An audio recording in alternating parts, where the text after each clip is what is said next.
Olá, tudo bem?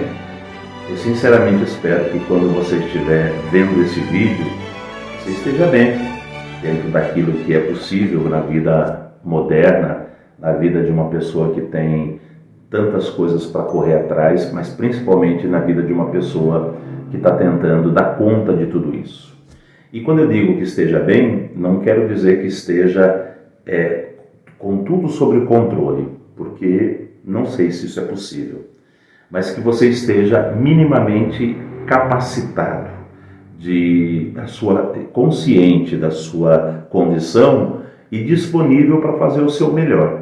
Porque no fim das contas é isso mesmo, é fazer o seu melhor, responder aos desafios, contar com o apoio de quem está por perto e seguir adiante. Porque essa é a dinâmica da vida, na verdade.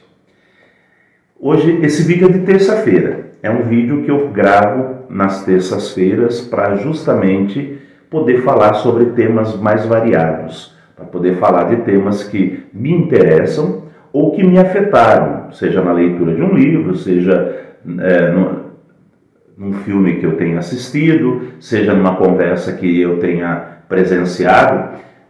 A ideia é justamente compartilhar uma visão de mundo sem muita preocupação temática. Não é uma coisa que eu tenho uma fonte única. Eu vou vendo, vou pensando, vou refletindo e vou trazendo aqui para compartilhar com você. Hoje, a ideia é fazer um vídeo que seja híbrido. Híbrido em que sentido? Eu peguei o fragmento de uma entrevista que eu vi essa semana, por acaso, de um grande ator brasileiro. E na entrevista ele fala de um tema que me toca profundamente. E depois eu me lembrei de um filme que eu assisti. Então fui atrás do filme e assisti o filme novamente para ver se eu conseguia fazer uma intersecção entre as duas fontes que eu tenho. Não sei se vai ficar bom, não sei se o resultado ele é satisfatório, mas o que eu sei é o que nessa semana tem me afetado, é o que tem me colocado reflexivo. E acho que isso que é o mais importante. A entrevista é um fragmento bem curtinho de uma conversa entre o ator Paulo Autran e a jornalista Bruna Lombardi. A Bruna Lombardi também é atriz. Há muito tempo que eu não vejo nada que ela tem feito, mas ela participou de grandes obras. Na televisão, ela fez o Inesquecível de Adorim, que era justamente um dos personagens da obra do Guimarães Rosa no Grande Sertão Veredas, contracenando com Tony Ramos. Os dois novinhos fizeram uma obra esplêndida. Se você ainda não assistiu, vale a pena assistir. E ela teve, durante algum tempo, ela teve um programa de entrevista na televisão. E esse programa ele era mais intimista, porque, como ela é atriz, ela entrevistava normalmente pessoas das artes, ela fazia assim, provocações muito íntimas, muito profundas. E aqui íntimas que eu quero dizer não no sentido de saber da vida do outro, mas no sentido de intimidade mesmo. Perguntas chaves, como quando você pergunta para alguém: como que você lidou com a morte do seu filho? Eu me lembro dessa conversa que ela teve com uma atriz que tinha perdido o filho recentemente. E mais do que a pergunta, era o tempo de deixar o outro falar, de deixar o outro dizer. E ela entrevistou Paulo Autran. Se você é muito jovem, você não vai lembrar quem foi Paulo Autran, ele já é falecido. Paulo Autran é considerado um dos maiores atores brasileiros. Ele tem uma carreira eminentemente teatral, é homem do teatro, apesar de ter feito cinema e ter feito televisão. Na televisão, em muitas obras ele participou, mas uma que marcou muito, e porque ele conseguiu dar um tom debochado, irônico e bastante acessível ao público mediano, foi quando ele fez a primeira versão da novela Guerra dos Sexos, juntamente com Fernanda Montenegro. E os dois protagonizaram cenas hilárias, e ele, de modo especial, conseguiu traduzir, a partir dos seus tiques nervosos, da sua maneira de pensar e de agir em cena, ele conseguiu mostrar o quanto que a masculinidade, naquela época já, a masculinidade podia ser tóxica, não só para o outro, mas para o próprio homem. Então é um ator que vale a pena conhecer e saber das coisas que ele fez. Qual foi a entrevista que eu vi, ou pelo menos qual foi o trecho da entrevista que eu vi e que me chamou a atenção? Ela pergunta para ele: como que você lida com a dor? Eu acho essa pergunta chave. Eu não sei vocês, mas eu sou uma pessoa que morro de medo de sentir dor. Eu não gosto da ideia de sentir dor. A dor física para mim é algo quase que insuportável. Eu tenho dificuldade de imaginar que determinadas coisas vão me causar dor. E isso, inclusive, é um dos bloqueios. Tem coisa que eu deveria fazer, que eu poderia fazer e que eu gostaria de fazer, mas só a ideia de que aquilo poderia me causar dor, eu já evito de fazer. E quando ela faz essa pergunta para ele, ele faz um desmonte do ser humano. Ele responde dizendo: olha, eu sou como qualquer outro ser humano, vulnerável à dor. Eu não gosto de sentir dor, mas eu sei que a dor existe e sei que não existe uma vida sem dor. Pronto. Quando ele fala isso, me pega. Porque a gente vive uma época em que existe quase que uma ideia geral, submersa, e que todos nós vamos navegando nessas ideias, de que uma vida sem dor é possível, basta que você faça a sua parte e as suas escolhas. E para isso, se coloca tantas opções daquilo que pode nos tirar da condição de dor, que é assustador. Você pega a questão das dores físicas, a quantidade de remédio, a quantidade de técnicas, a quantidade de soluções mágicas que nos são oferecidas para que a gente não sinta mais dor. Você pega as dores emocionais, a quantidade de remédio faixa preta, a quantidade de terapias alternativas, a quantidade de promessas psicoterápicas que tira a gente da dor com a maior facilidade. Se você pega a dor espiritual, a quantidade de coisas que invadem o nosso terreno espiritual, coisas que nos colocam numa situação de dúvida, de medo, de incerteza, a morte, a separação, a salvação, o que é a salvação, o castigo eterno, são tantas coisas que nos causam dor e que a gente tenta, de algum modo, abafar. As religiões também caem nessa maneira terrível de pensar, em que ela tem que oferecer respostas que tiram o sentimento de dor da vida das pessoas. Pois é, o Evangelho, ou a nossa condição, ela chama a nossa atenção para dizer: olha, a dor faz parte. A dor, inclusive, ela é educativa. Não no sentido de que é bom sentir dor para que você possa aprender alguma coisa. Eu não sou partidário dessa ideia. Mas o que eu quero dizer é que se a dor ela é condição para você existir, e não tem outro jeito de você existir nesse mundo sem passar pela experiência da dor, a dor ela pode ser educativa à medida em que ela traz para você a possibilidade concreta e real de que você pode lidar com as coisas e aprender com as coisas e sair daquela condição à medida em que você sabe lidar com parâmetros. E acho que esse é o tema. Se a dor é uma coisa inevitável, da qual a gente não consegue escapar, a dor, portanto, ela é uma amiga íntima. Ela é algo que a gente vai ter que não só conviver como quem aceita essa condição, mas também tirar proveito dela. E aqui me vem na cabeça a ideia de São Francisco, quando chamava tudo de irmão, de irmã, inclusive a irmã morte. Não era simplesmente chamar a irmã morte como algo, como um recurso literário, dar um nome bonito para a morte. Mas é você saber que, já que ela é inevitável, ela pode ser sua irmã. você pode conviver com ela e você pode aprender com ela. E você pode tirar dela a capacidade de viver melhor. Quando Paulo Altran continua respondendo e ele diz, olha, eu quando vivo uma situação de dor, eu faço de tudo para me desapegar da dor, para que eu não queira domesticar minha dor e para que eu não queira transformar minha dor num animalzinho de criação. Aí eu entendo o quanto que a gente precisa reavaliar nossa compreensão sobre o sentido da dor.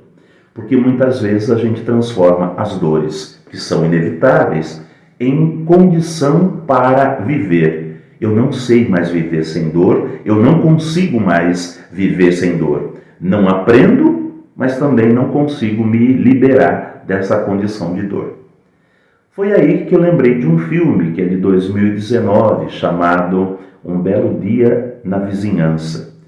É um filme que passou desapercebido pelo grande público. Quase ninguém assistiu.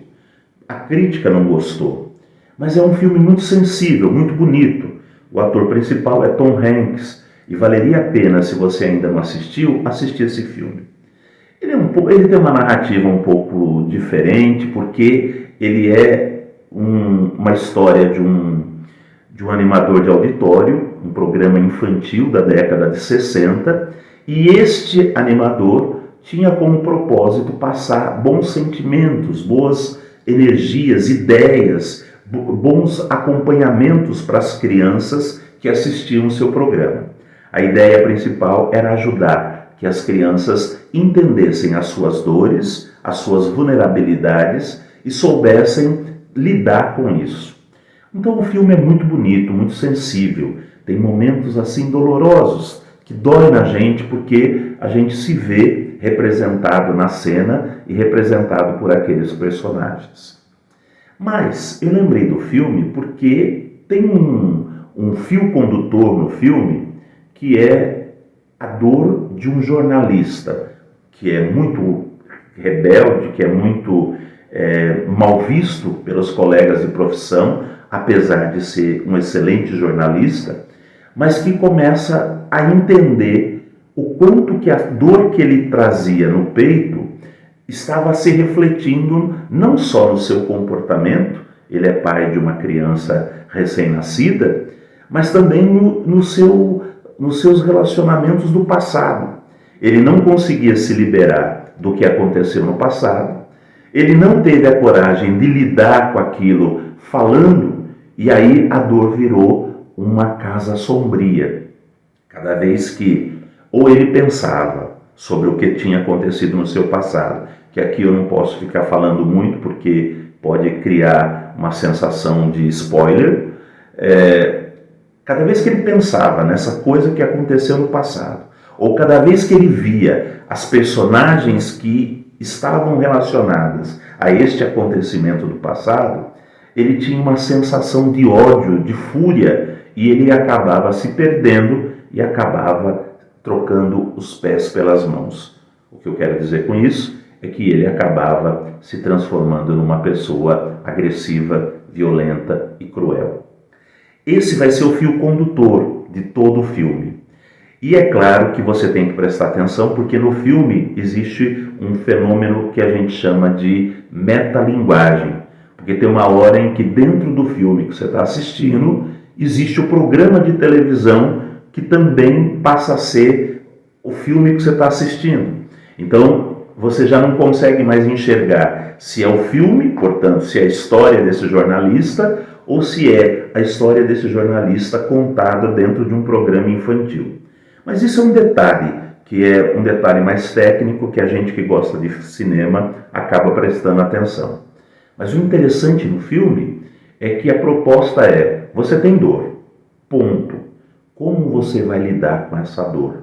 Como você vai deixar essa dor existir, mas você não vai nem se apegar a essa dor e nem transformar essa dor no grande motivo da sua vida.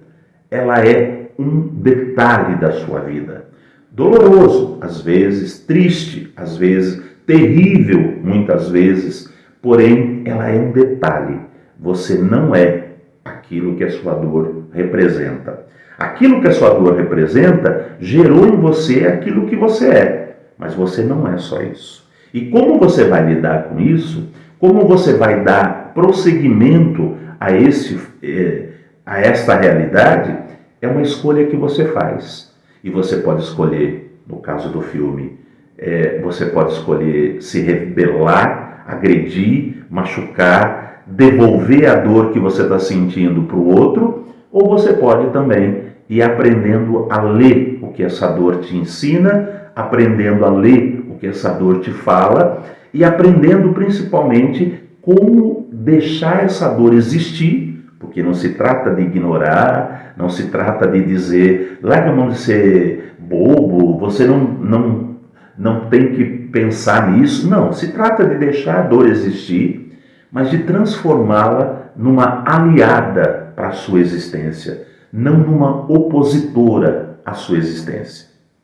No caso do jornalista, ele pode bater, ele pode agredir, ele pode escrever palavras que diminuem aquilo que os seus entrevistados pensam e falam, mas ele pode também transformar esta dor numa energia vital. Ele pode pegar essa dor e colocá-la em movimento para a vida.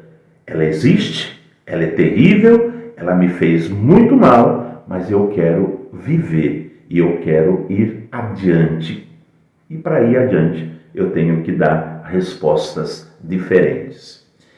Como eu disse, o filme tem momentos memoráveis. Vale a pena assistir, vale a pena preparar o lencinho e vale a pena preparar a pipoca. Se você estiver assistindo um filme com possibilidade de parar e voltar, faça isso porque vale a pena. Em vários momentos você vai ter necessidade de assistir de novo aquilo que foi dito, aquilo que foi falado. Com relação à entrevista do Paulo Altran, eu acho que é isso.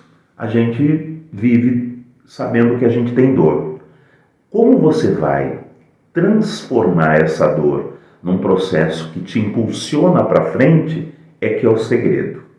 As respostas todas, pelo menos a grande maioria das respostas que a nossa sociedade dá para quem sente dor é muito limitada, porque é sempre toma um remédio que passa, faça tal coisa que resolve. Nunca é te ajudar a pegar essa dor no colo, porque ela precisa de colo, e dar a ela um pouco de atenção, entendendo quem ela é e dizendo, olha, é minha, mas não é algo que eu vou domesticar, eu vou adiante, porque se eu ficar parado, lamentando ou lambendo essa dor, ela pode me engolir e ela pode me fazer de refém diante de todas as forças que atuam na minha vida. Que a gente consiga aprender a lidar com tudo isso e que a gente aprenda também olhar com gratidão.